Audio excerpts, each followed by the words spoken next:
Hello friends, welcome to my YouTube channel study Hindi. कैसे हैं आप सभी? आई होप आप सभी ठीक होंगे एंड आपकी एच टेट सी टेट सभी प्रिपरेशन काफ़ी अच्छी चल रही होगी।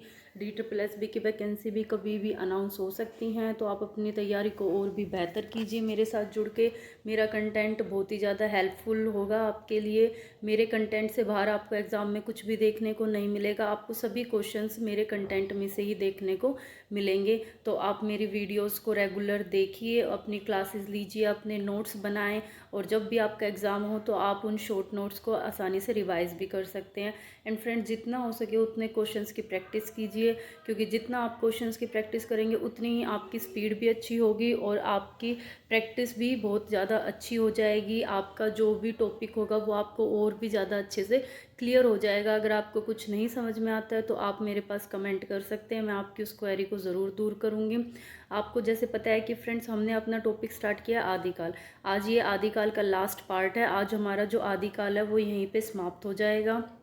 जिसने भी मेरी इससे पहले के पार्ट्स नहीं देखे हैं वो जाके मेरी प्लेलिस्ट में कंप्लीट सारे का सारा जो सिलेबस मैंने हिंदी का TGT PGT के लिए, एच टेट सी टेट के लिए स्टार्ट किया है, उसको जाके मेरी प्लेलिस्ट से वॉच कीजिए फर्स्ट वीडियो से। क्योंकि जितना भी मैंने आपको अब तक कंटेंट प्रोवाइड कराया, आप जब उसको देखोगे तो आपको पता चल जाएगा कि ये सभी इसमें से क्वेश्चंस एग्ज़ाम में पूछे जाते हैं और इनसे बाहर आपको एग्ज़ाम में कोई क्वेश्चन देखने को नहीं मिलेगा। तो मैंने इससे पहले आपका हिंदी भाषा का उद्भव विकास करा दिया है, हमारी फर्स्ट यूनिट। उसके बाद मैंने आपको लेखन परंपरा के बारे में कराया। उसके बाद हमने आदिकाल स्टार्ट किया है। तो आप अपनी वो सारे की सारे प्लेलिस्ट में जाके अपनी कंप्लीट कीजिए वीडियोस को। एंड फ्रेंड्स, मैं बार बार कहूँगी, नोट्स साथ के साथ प्रिपेयर कीजिए ताकि जब एग्ज़ाम हो तो आप अपना रिवाइज कर सकें। अब हम स्टार्ट करते हैं अपने टॉपिक को, आदिकाल को। तो टॉपिक स्टार्ट करने से पहले मेरी वीडियो को लाइक कीजिए, जितना हो सकता है उतना शेयर कीजिए, मेरे चैनल को भी सब्सक्राइब कीजिए, बेल आइकन भी प्रेस कीजिए ताकि जब भी मैं वीडियोस डालूं तो उसका नोटिफिकेशन आप लोगों को टाइम से मिलता रहे। तो अब हम स्टार्ट करते हैं अपना पार्ट। जैसे कि हमने लास्ट क्लास में रासो साहित्य स्टार्ट किया था अपना, उसमें हमने रासो साहित्य में खुमान रासो तक अपना कंप्लीट कर लिया था। फिर हमने शुरू किया उसमें पृथ्वीराज रासो।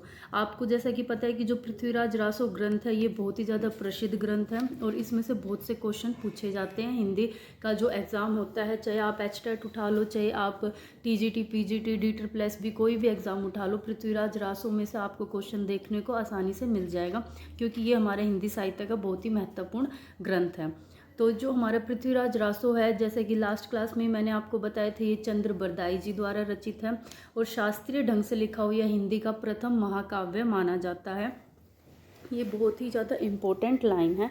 क्वेश्चंस किसी भी तरीके से पूछ सकते हैं आपसे, कोई भी क्वेश्चन घुमा फिरा के पूछा जा सकता है। तो आप बहुत ही ज़्यादा ध्यान से अपनी तैयारी कीजिए, ध्यान से जो भी आपका कंटेंट है उसको अच्छे से रीड कीजिए और अपने नोट्स बनाएं। आचार्य जो शुक्ल थे, उन्होंने पृथ्वीराज रासो का को जो है वो प्रथम महाकाव्य का, और जो चंद्र बरदाई कवि हैं उनको प्रथम कवि माना है आचार्य रामचंद्र शुक्ल जी ने। अब हमारे क्वेश्चन से आपको काफ़ी बार देखने को मिलता है एग्जाम में कि आपसे पूछा जाता है कि पृथ्वीराज रासो को प्रमाणिक मानने वाले कवि कौन से हैं, अप्रमाणिक मानने वाले कौन से हैं और अर्ध प्रमाणिक मानने वाले कौन से हैं। तो हम एक एक करके उनके बारे में पढ़ेंगे। सबसे पहले हम जानेंगे कि जो हमारा पृथ्वीराज रासो ग्रंथ है उसको प्रमाणिक यानी उसको सही मानने वाला कवि कौन कौन है। तो इसमें आता है सबसे पहले अगर चंद्र नाहरा जी का नाम।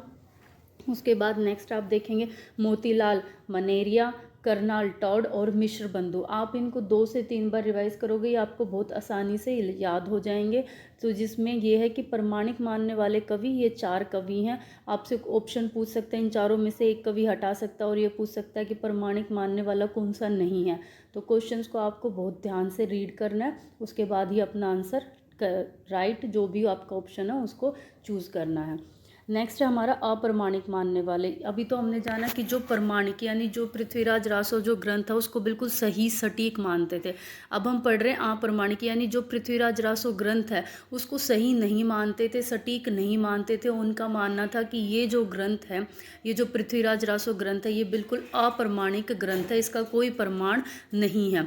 तो उसमें नाम आ जाता है डॉक्टर वुल्लर का, आचार्य रामचंद्र शुक्ल जी का। आप ये देखेंगे कि हमने अभी ऊपर पढ़ा था कि आचार्य रामचंद्र शुक्ल ने पृथ्वीराज रासो को प्रथम महाकाव्य माना है और चंद्र बरदाई को प्रथम कवि माना है। उसके बावजूद भी उन्होंने पृथ्वीराज रासो को अप्रमाणिक ग्रंथ की संज्ञा दी है। नेक्स्ट आते हैं हमारे डॉक्टर राम कुमार वर्मा और लास्ट हमारे गौरीचंद हीराचंद ओझा। ये चारों नाम बड़ी इंपॉर्टेंट हैं, आप इसको ज़रूर करके जाएं।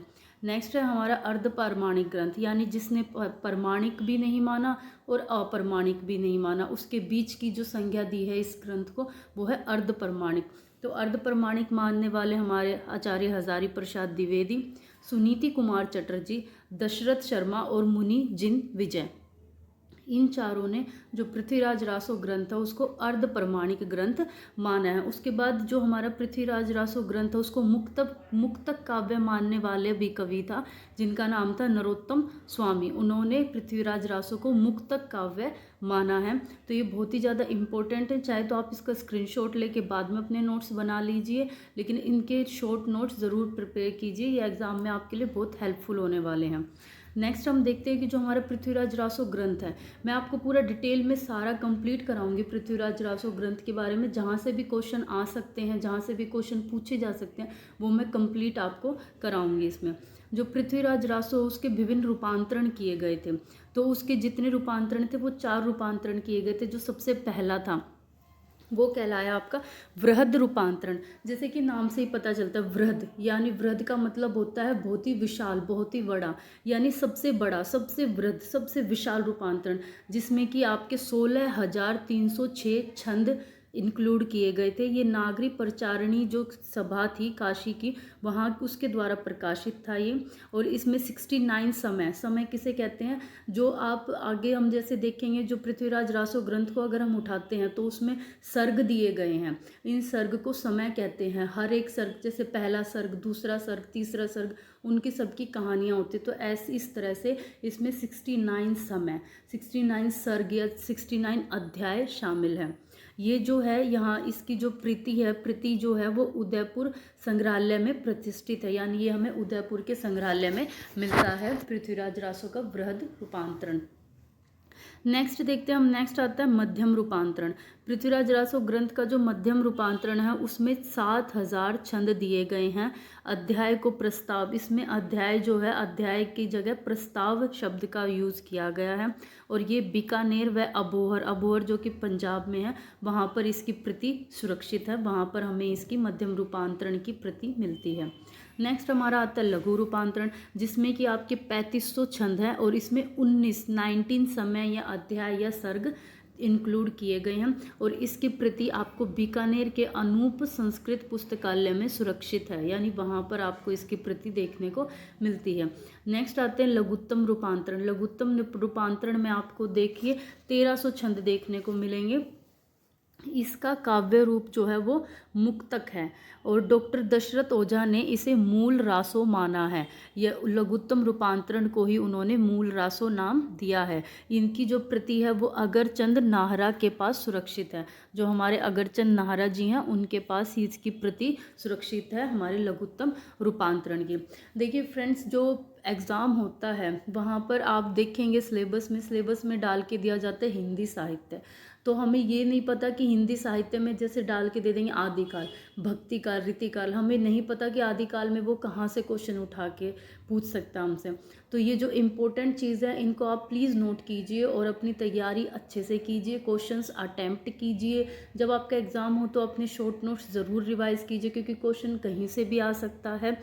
लेकिन ये है कि जो मैं आपको करा रही हूँ कंटेंट, मैं आपको बिल्कुल डिटेल में सारी चीज़ करा रही हूँ। आप देख सकते हैं इतनी डिटेल में आपको नहीं मिलेंगी चीज़ें, मैं बिल्कुल डिटेल में आपको चीज़ें करा रही हूँ। तो इस कंटेंट से बाहर आपको कुछ भी देखने को नहीं मिलेगा। तो आप अपनी अच्छे से तैयारी कीजिए, मेरे साथ जुड़िए और ढंग से अपनी क्लासेस लीजिए और अपनी तैयारी को बिल्कुल बेहतर कीजिए। आगे हम देखते हैं, आगे जो रासो काव्य है उसकी विशेषताएं जानते हैं कि जो हमारा रासो काव्य था उसमें क्या क्या विशेषताएं पाई जाती हैं। सबसे पहले है सामंती समाज व सामंती जीवन का वर्णन इसमें किया गया था। सामंत कौन होते हैं? सामंत होते हैं हमारे राजा महाराजा, जो ये होते हैं उनको सामंत बोलते हैं। तो उन्होंने सामंती समाज का और सामंत का यानी बड़े बड़े राजा महाराजाओं का इसमें वर्णन मिलता है। आम जीवन की उपेक्षा की गई है।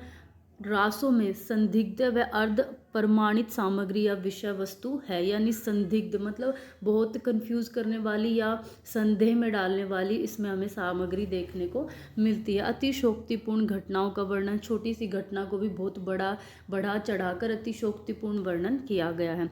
वीर रस का ओजस्वी वर्णन है, जहाँ पर आप देखेंगे कि यहाँ पर जो हमारा पृथ्वीराज रासो ग्रंथ है उसमें पृथ्वीराज चौहान के जीवन के बारे में है। तो जब राजा महाराजा के जीवन के बारे में आ जाता है तो वहाँ पर वीर रस का होना तो जाहिर है ही। तो यहाँ पर वीर रस का ओजस्वी वर्णन देखने को मिलता है। श्रृंगार रस का अद्वितीय वर्णन है। अब श्रृंगार रस का वर्णन इसमें इसलिए आ जाता है क्योंकि इस रासो काव्य में, पृथ्वीराज रासो में पृथ्वीराज चौहान और संयोगिता के जो प्रेम है उसका वर्णन किया गया, जिसके कारण इसमें श्रृंगार रस का भी हमें देखने को मिलता है।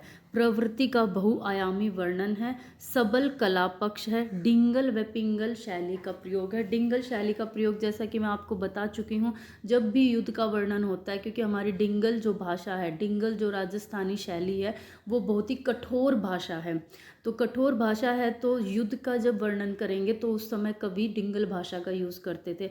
उसके दूसरी तरफ जो हमारी पिंगल भाषा वो बहुत ही सरल, बहुत ही कोमल भाषा है। तो जब भी प्रेम का वर्णन किया गया तो वहाँ पर कवियों ने पिंगल शैली का प्रयोग किया। तो पृथ्वीराज रासो ग्रंथ में आपको डिंगल और पिंगल दोनों भाषा शैली का प्रयोग देखने को मिलता है। परवर्ती यानी जो बाद का साहित्य था पर नवीन भावसार युक्त प्रभाव पड़ा है इस ग्रंथ का। आगे हम देखते हैं जो हमारा पृथ्वीराज रासो ग्रंथ है, ये बहुत ही ज़्यादा दोनों इम्पोर्टेंट पॉइंट है। ये दोनों इम्पोर्टेंट पॉइंट हैं, इनको बिल्कुल आप नोट कीजिए। ये क्वेश्चन आ जाता है, आपसे पूछा जा सकता है ये क्वेश्चन यहाँ पर। जैसे कि इसमें है कि पृथ्वीराज रासो जो ग्रंथ हमारा उसको छप्पे का अजायब घर कहा गया है और चंद्रबरदाई को छप्पे का राजा कहा गया। छप्पे क्या होता है? छप्पे होता है हमारा एक छंद, छप्पई छंद होता है। ये जो छप्पई छंद है इसका अजायब घर किसे कहा गया? पृथ्वीराज रासो को। और जो चंद्रबरदाई उनको छप्पई छंद का राजा कहा गया, यानी उन्होंने बढ़ चढ़कर छप्पई छंद का बहुत ही ज़्यादा प्रयोग किया है पृथ्वीराज रासो ग्रंथ में। अजायब घर किसे कहते हैं? अजायब घर आप ये म्यूज़ियम्स जो होते हैं उनको शायद अजायब घर कहा जाता है। नेक्स्ट हम देखते हैं हमारा यहाँ पर अब हमारा पृथ्वीराज रासो यानी हमारा जो रासो साहित्य है वो कंप्लीट होता है। इससे पहले का जो पार्ट है उसमें आपको बाकी जो रासो साहित्य है वो मिलेगा और इसमें सिर्फ हमारा पृथ्वीराज रासो ग्रंथ रह गया था, तो मैंने वो आज आपका कवर करा दिया है। इसके बाद हम आगे चलते हैं। आगे हमारा आता है लौकिक साहित्य।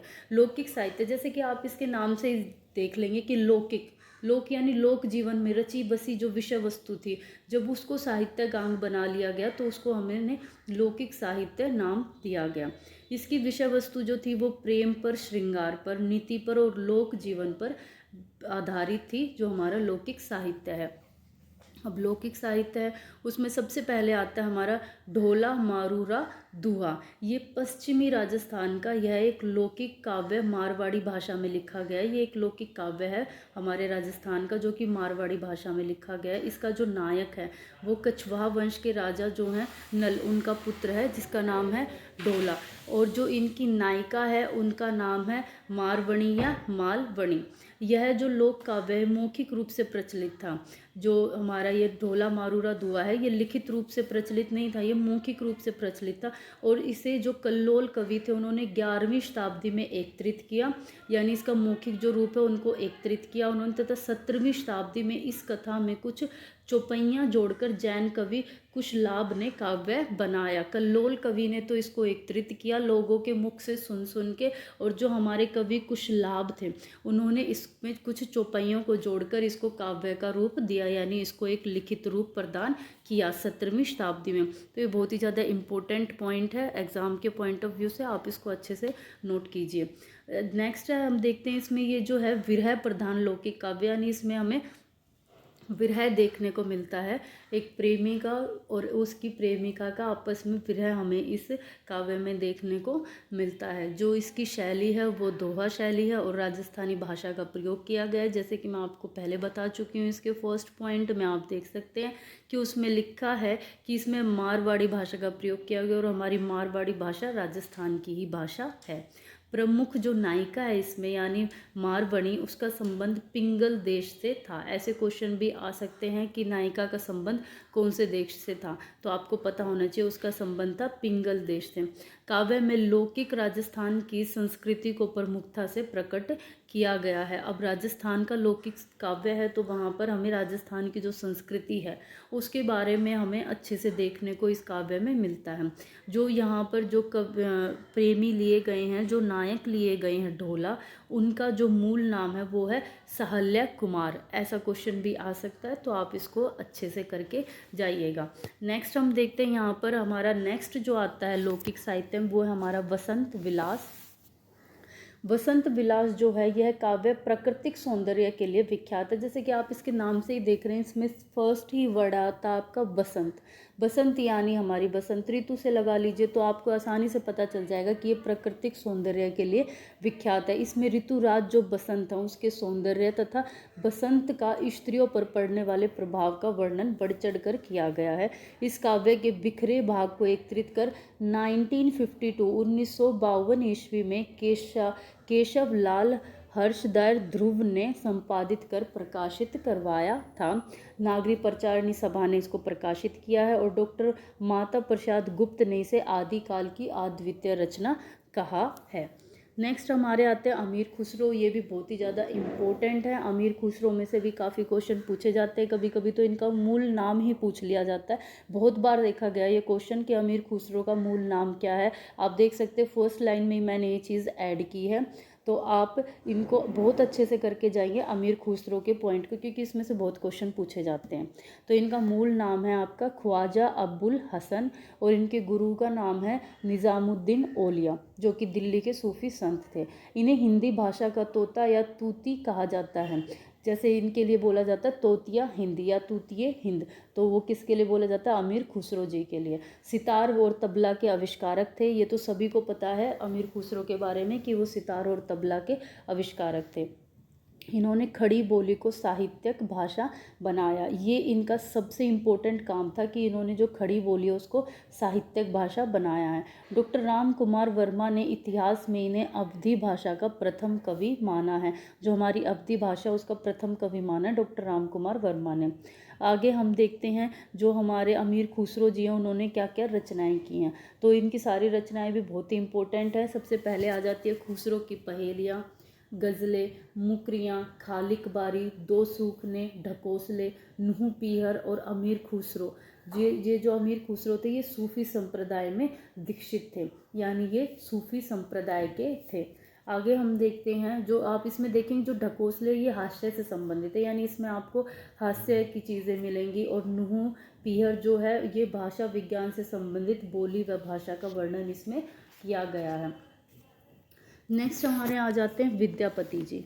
जो हमारे विद्यापति जी हैं ये भी नेक्स्ट बहुत ही ज़्यादा इम्पोर्टेंट है। तो आप देख रहे हैं फ्रेंड्स जो हमारा लौकिक साहित्य, रासु साहित्य, सारा साहित्य बहुत इम्पोर्टेंट है। आदिकाल में से जो मोस्टली क्वेश्चन बनते हैं वो इसी में से बनते हैं। विद्यापति में से, अमीर खुसरो से, पृथ्वीराज रासो ग्रंथ से क्वेश्चन देखने को मिलते हैं। तो आप इन पॉइंट्स को बहुत ही ज़्यादा अच्छे से करके जाइए। मैंने बिल्कुल डिटेल में सारी चीज़ें बता दी हैं इनके बारे में। इसके अलावा आपको कहीं से कुछ भी करने की जरूरत नहीं, क्वेश्चन आपको इसी में से देखने को मिलेंगे।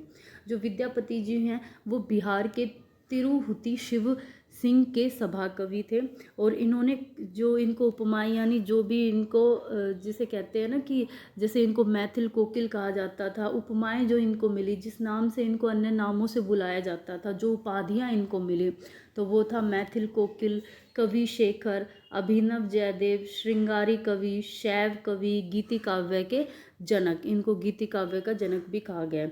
जो इनकी रचनाएं थी वो शिव सिंह के जो पुत्र थे, जहाँ के ये सभा कवि थे, उनके जो पुत्र कीर्ति सिंह थे, उनके दरबार में ये वीर प्रशस्तियाँ इन्होंने लिखी थी, यानी उनका बखान करते हुए, उनकी वीरता का वर्णन करते हुए इन्होंने इन ग्रंथों की रचना की थी। जिसमें कि आता है सबसे फेमस इनकी जो हैं 3 कीर्ति लता, कीर्ति पताका और पदावली। विद्यापति की पदावली बहुत ही ज़्यादा इम्पोर्टेंट है एग्ज़ाम के पॉइंट ऑफ व्यू से, और बहुत ही ज़्यादा क्वेश्चंस इसमें से पूछे जाते हैं। जो आप देखेंगे कीर्ति लता व कीर्ति पताका है, ये अपभ्रंश मिश्रित हिंदी, यानी इसमें आपको अपभ्रंश भी देखने को मिलेगी और हिंदी भी, ये मिश्रित रूप है अपभ्रंश और हिंदी का। पदावली की भाषा जो है वो मैथिली भाषा है। ये क्वेश्चन बहुत बार क्वेश्चन पे एग्जाम में पूछा जाता है कि जो पदावली है उसकी कौन सी भाषा है, तो पदावली की भाषा मैथिली है। विद्यापति के जो विख्यात होने का एकमात्र कारण पदावली की रचना ही थी। पदावली में स्थूल श्रृंगार का वर्णन हुआ है। सदैव सनाता, स्त्री, अनुराग, अभिसार, मान आदि का वर्णन राधा के माध्यम से प्रथम बार विद्यापति ने ही किया था, इसीलिए उनको श्रृंगारी कवि की भी संज्ञा दी गई है। विद्यापति पर सबसे ज़्यादा प्रभाव आप देखेंगे संस्कृत के जो कवि जयदेव थे, उनके गीत गोविंदम जो काव्य था उसका प्रभाव हमें विद्यापति पर देखने को मिलता है। विद्यापति को वैष्णव या शाक्त कहा जाता है, ये क्वेश्चन भी आ जाता है, परंतु इनके साहित्य में वर्णित निर्वेद तत्व के कारण इन्हें शैव भी माना जाता है। विद्यापति जो है वो उनको आदिकाल का मैथिल कोकिल के नाम से जाना जाता है। ये सभी को पता है कि मैथिल कोकिल किसको कहा जाता है, विद्यापति को। लेकिन इसके अलावा जो मैंने ऐड किया है, इनकी जो और भी उपाधियां हैं उनको भी आप अच्छे से कीजिए, क्योंकि ये ज़रूरी नहीं है कि आपसे क्वेश्चन में सिर्फ मैथिल कोकिल के बारे में ही पूछ सकते हैं। वो कुछ भी पूछ सकते हैं, वो आपसे कवि शेखर भी लेके पूछ सकते हैं, शैव कवि भी लेके पूछ सकते हैं, तो आप ये सारा कंप्लीट करके जाए। नेक्स्ट हमारा आता है, यहाँ पर हमारा होता है लौकिक साहित्य का एंड, यानी हमने लौकिक साहित्य यहाँ पर कंप्लीट किया है, जिसमें हमने ढोला मारूरा तुहा, वसंत विलास, अमीर खुसरो और विद्यापति जी के बारे में बिल्कुल डिटेल में सारा पढ़ा है। इससे बाहर आपको कुछ भी देखने को नहीं मिलेगा एग्जाम में। नेक्स्ट हमारा आता है गद्य साहित्य, और गद्य साहित्य जो ये हमारे आदिकाल का बिल्कुल लास्ट साहित्य है। इसके बाद हमारा आदिकाल समाप्त होता है। फिर जब हम अपनी नेक्स्ट जो वीडियो लेके आएंगे, अपनी उस नेक्स्ट वीडियो में अपना नेक्स्ट जो हमारा काल है उसके बारे में जानेंगे। तो जो हमारा गद्य साहित्य है वो आदिकाल में कथा साहित्य के रूप में गद्य साहित्य की रचना नहीं हुई, बल्कि केवल ज्योतिष या व्याकरण ग्रंथ के रूप में ही गद्य लिखा गया था। गद्य साहित्य तो था, परंतु जैसे गद्य साहित्य होता है प्रॉपर, उस तरीके से इसकी रचना नहीं हुई थी। सिर्फ जो ज्योतिष थे और जो ये गुरु थे, ज्योतिष थे, आचार्य थे, इन सब ने व्याकरण ग्रंथ के रूप में ही गद्य साहित्य लिखा था। जो आदिकाल है उसमें गद्य के हमें दो रूप देखने को मिलते हैं, एक तो चंपू काव्य और दूसरा हमारा व्याकरण। जो चंपू है वो गद्य पद्य का मिश्रित रूप होता है, उसी को चंपू कहा जाता है। ये क्वेश्चंस भी आ जाते हैं कि चंपू काव्य किसे कहा जाता है, तो गद्य और पद्य के मिश्रित रूप को चंपू कहा जाता है। व्याकरण जो है ये गद्य में लिखा गया ऐसा ग्रंथ है जिसमें हिंदी भाषा के शुद्ध लेखन और उच्चारण के नियम आदि वर्णित, इसलिए आचार्य शुक्ल जी जो हैं वो व्याकरण को साहित्य न मानकर शास्त्र मानते हैं। वो व्याकरण को सिर्फ साहित्य की संज्ञा नहीं देते, वो इसको शास्त्र की संज्ञा देते हैं। आगे हम देखते हैं जो हमारा गद्य साहित्य है उसमें सबसे पहली रचना आ जाती है आदिकाल में, जो है हमारा चंपू काव्य की रचना, जिसमें हमारा राउल वेला जो है ये बहुत ही ज़्यादा इम्पोर्टेंट है। ये क्वेश्चन भी बहुत बार आता है राउल वेल से कि इसकी रचना किसने की, तो कवि रोड़ा द्वारा कृत है राउल वेल। रोड़ा ने यह चंपू काव्य लिखा है। इसमें जो राउल नामक नायिका उसके सौंदर्य का वर्णन किया है। यह हिंदी की प्रथम और अंतिम एकमात्र शिलांकित कृति है। प्रथम भी यही है और अंतिम भी यही है। इसके बाद शिला पर, शिला क्या होता है, पत्थर जो होता है, उसके ऊपर कोई कृति नहीं लिखी गई थी। ये हिंदी की प्रथम भी है और अंतिम भी है शिलांकित कृति, जो कि एक शिला पर, जो कि एक पत्थर पर लिखी गई थी। नक्षिक वर्णन इसमें किया गया है। सौंदर्य वर्णन परंपरा का ये प्रथम ग्रंथ है। जो हमारे नक्षिक सौंदर्य वर्णन परंपरा उसका प्रथम ग्रंथ भी इसे कहा गया है। इसमें तत्कालीन यानी उस समय का जो सामाजिक और राजनीतिक व्यवस्था उसका उल्लेख हमें देखने को मिलता है। मुंबई के प्रिंस ऑफ वेल्स संग्रहालय में इसकी प्रति हमें सुरक्षित मिलती है। नेक्स्ट हमारा आता है व्याकरण। व्याकरण में जो आता है वो है हमारा वर्ण रत्नाकर। वर्ण रत्नाकर जो है उसकी रचयिता की है हमारे ज्योतिश्वर ठाकुर जी ने। ये भी बहुत ही इंपॉर्टेंट है, ये क्वेश्चन भी आ जाता है कि वर्ण रत्नाकर के रचयिता कौन है, तो ज्योतिश्वर ठाकुर जी। इसमें वर्ण और वर्णों के उच्चारण स्थान, वर्णों के भेद, इन सभी का मतलब वर्णों के बारे में आपको पूरी डिटेल इस ग्रंथ में मिलेगी।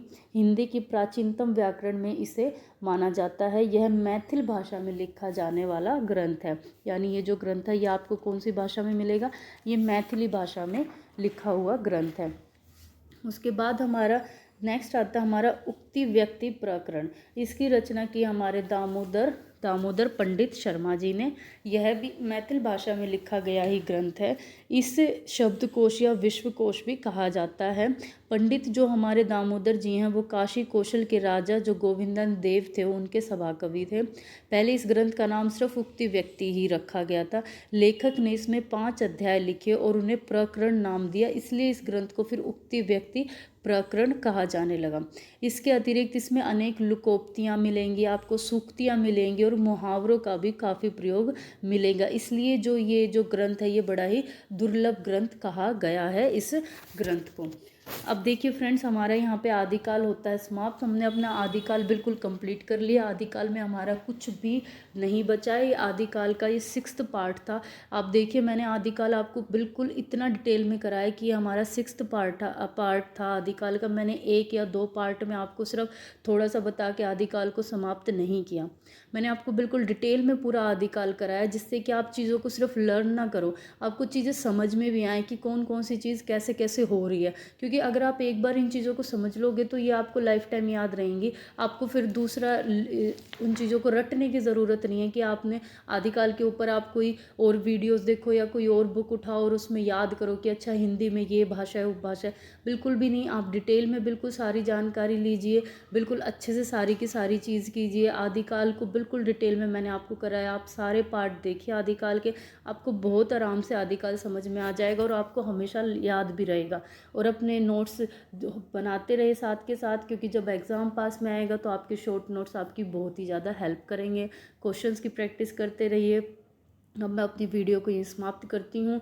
वीडियो को समाप्त करने से पहले मैं आपको कहूँगी कि मेरी वीडियो को लाइक कीजिए। जितना हो सकता है अपने जितने भी आपके फ्रेंड हैं, साथी हैं जो कि तैयारी कर रहे हैं, उनके साथ शेयर कीजिए। मेरे चैनल को भी साथ के साथ सब्सक्राइब कीजिए, बेल आइकन भी प्रेस कीजिए, ताकि जब मैं नेक्स्ट वीडियो डालूँ तो उसका नोटिफिकेशन आपको मिलता रहे। और हम अपनी नेक्स्ट वीडियो में मिलते हैं। जब तक के लिए धन्यवाद।